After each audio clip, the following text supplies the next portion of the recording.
Hi welcome to my YouTube channel Kalyani kitchen Kadapa రుచులు. ఈరోజు ఈ వీడియోలో మైల్డ్గా ఉండే ఎగ్ సేమియా ఎలా తయారు చేసుకుంటారో ఈ వీడియోలో మా వదిన అయితే చూపించేస్తుంది. చాలా తక్కువ ఇంగ్రీడియంట్స్తో సూపర్ టేస్టీగా ఉండే ఎగ్ సేమియా. స్కిప్ చేయకుండా చూడండి, అలాగే లైక్ చేసి సబ్స్క్రైబ్ చేయండి. 2 గ్లాసుల సేమియాని తీసుకునింది మా వదిన, ఒక ప్లేట్లో వేసుకునింది. ఇప్పుడు స్టవ్ వెలిగించేసి ఒక పెద్ద పాత్ర అయితే పెట్టుకోవాలి. 2 గ్లాసులు సేమియా తీసుకుంది కదా, 5 గ్లాసుల వరకు నీళ్ళు వేసుకోండి, సరిపోతాయి, కరెక్ట్గా ఉడుకుతాయి. నీళ్ళన్నీ వేసుకున్న తర్వాత అందులో సేమియాకి సరిపడా సాల్ట్ వేసి మూత పెట్టి ఎసురు మరిగించుకోవాలి. ఇలా మరుగుతుంది కదా, ఫ్లేమ్ అనేది కొంచెం తగ్గించుకోండి. అందులో 2 టేబుల్ స్పూన్స్ ఆయిల్ వేసుకోవాలి. తర్వాత చూపించిన సేమియాని కూడా వేసుకోవాలి. ఆయిల్ వేయడం వల్ల సేమియాకి అంటుకోదు, బాగా పొడి పొడిలాడుతూ వస్తుంది. సేమియాలన్నీ వేసేసి ఒకసారి గరిటెతో బాగా మిక్స్ చేసుకోవాలి. ఇది 80% మనం కుక్ చేసుకోవాలండి. మనం పూర్తిగా 100% కుక్ చేసుకున్నామంటే తర్వాత మెత్తగా అయిపోతుంది. 80% కుక్ చేసుకున్న తర్వాత ఈ విధంగా ఉంటుంది. ఈ టైంలో స్టవ్ ఆఫ్ చేసేయండి. ఒక ప్లేట్లో కానీ లేదా ఒక స్ట్రైనర్లో వేసుకున్నామంటే నీళ్ళన్నీ ఉడికిపోతాయి. లేదంటే అలానే మూత పెట్టేసి పాత్ర వంచేయండి, అలా కూడా నీళ్ళు ఉడికిపోతాయి. ఎలాగైనా సరే నీళ్ళు లేకుండా చూసుకొని మూత తీసేయండి. బాగా చల్లార్చి పెట్టుకోవాలి సేమియా అనేది, అస్సలు వేడి ఉండకూడదు సేమియా. ఇప్పుడు స్టవ్ వెలిగించేసి ఒక కడాయి పెట్టుకోవాలి. ఎగ్ సేమియాకి సరిపడా ఆయిల్ వేసుకోండి, కొద్దిగా ఎక్స్ట్రానే వేసుకోండి. ఎగ్ సేమియాలో కొంచెం ఉంటే బాగుంటుంది. తక్కువ ఉందంటే ఆయిల్ స్టిక్కీగా అంటుకుంటుంది, కాబట్టి సేమియా కొద్దిగా వేసుకున్నారంటే ఎక్స్ట్రా అంటుకోకుండా ఉంటుంది.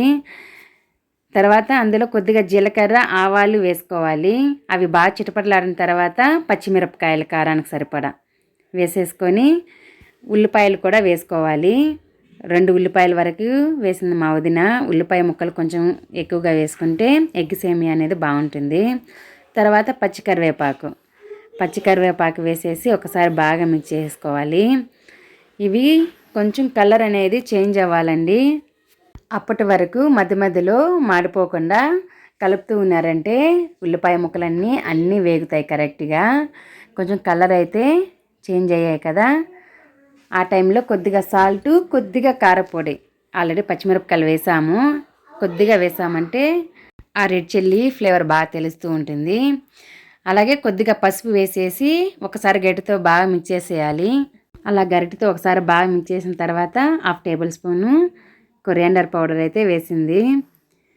ఈ 3 కొద్దిసేపు వేయించుకోవాలండి, ఆయిల్లో వేగితే బాగుంటుంది. 1 నిమిషం పాటు వేయించుకుంటే సరిపోతుంది, తొందరగానే వేగిపోతాయి. ఇప్పుడు ఒక గ్లాసుకి 2 ఎగ్స్ వేసుకోవాలి. మా వదిన అయితే 4 వేస్తుంది. మీకు ఇంకా ఎగ్ ఎక్కువ కావాలనుకుంటే ఇంకా మీ ఇష్టం ఎన్నైనా వేసుకోవచ్చు. మా వదినైతే ఒక గ్లాస్కి 2 ఎగ్స్ అయితే తీసుకొని వేసింది. ఇప్పుడు అలానే 1 నిమిషం పాటు వదిలేసామంటే ఇలా మొత్తం స్ప్రెడ్ అయిపోతుంది. ఇప్పుడు గరిటెతో ఒకసారి ఈ విధంగా మిక్స్ చేశారంటే మనకి పీసులు అనేది కొంచెము చిన్నటి కాకుండా పెద్దగా ఉండేలాగా కదుపుకోండి. మరి ఎక్కువ కలిపేసామంటే అవి చిన్న ముక్కలుగా అయిపోయి ఎగ్ సేమియాకి సరిగా కనిపించవు. పెద్ద ముక్కలు వచ్చేలాగా మిక్స్ చేసుకున్నారంటే ఎగ్ సేమియా చూస్తుండగానే నోరు ఊరిపోతుంది, తినాలని ఇంట్రెస్ట్ అయితే వస్తుంది. ఈ విధంగా ఒక 2 నిమిషాల పాటు మాడిపోకుండా ఎగ్ అప్పుడప్పుడు కలుపుతూ ఉండండి. అలా కలుపుతూ ఉండగానే మనకు ఎగ్ అనేది పచ్చి వాసన పోయి మంచి ఫ్లేవర్ వస్తూ ఉంటుంది కదా, ఆ టైంలో మనము ఉడికించిన సేమియానైతే వేసుకోవాలి. బాగా చల్లారిపోవాలండి సేమియా, అప్పుడే వేసుకోవాల్సి ఉంటుంది. గోరువెచ్చగా కూడా ఉండకూడదు, అంత పూర్తిగా అయితే చల్లారిపోవాలి. అప్పుడే మీకు ఎగ్ సేమియా అనేది పొడిలాడుతూ వస్తుంది. ఎగ్ అయితే మా వదిన ఫ్రై చేసింది, అయిపోయిందండి ఎగ్ అయితే ఫ్రై చేసేది. ఇప్పుడు అందులో చల్లార్చిన సేమియా వేసుకోవాలి. వేసేసి ఒకసారి గరిటెతో లో టు మీడియం ఫ్లేమ్ని అడ్జస్ట్ చేసుకుంటూ మాడిపోకుండా బాగా ఎగ్ సేమియాకి పట్టే విధంగా బాగా మిక్స్ చేసుకోవాలి. లో టు మీడియం ఫ్లేమ్లో బాగా సేమియా అనేది వేడెక్కాలండి, అప్పుడే మనకు ఎగ్ సేమియా పర్ఫెక్ట్గా ఉంటుంది. బాగా సేమియా ఎప్పుడైతే వేడిగా అవుతుందో అప్పుడైతే స్టవ్ ఆఫ్ చేసేసి కొత్తిమీర వేసేసుకోండి. అంతే, చాలా సింపుల్గా ఇంట్లోనే అయితే తయారు చేసుకోవచ్చు ఎగ్ సేమియా. ఎక్కువ టైం అనేది పట్టదు, ఈజీగా అయిపోతుంది. లంచ్ బాక్సులకైనా హడావిడి ఏం లేకుండా ఇదైనా పెట్టి పంపించవచ్చు. ఇంట్లో తప్పకుండా ట్రై చేయండి. బాయ్.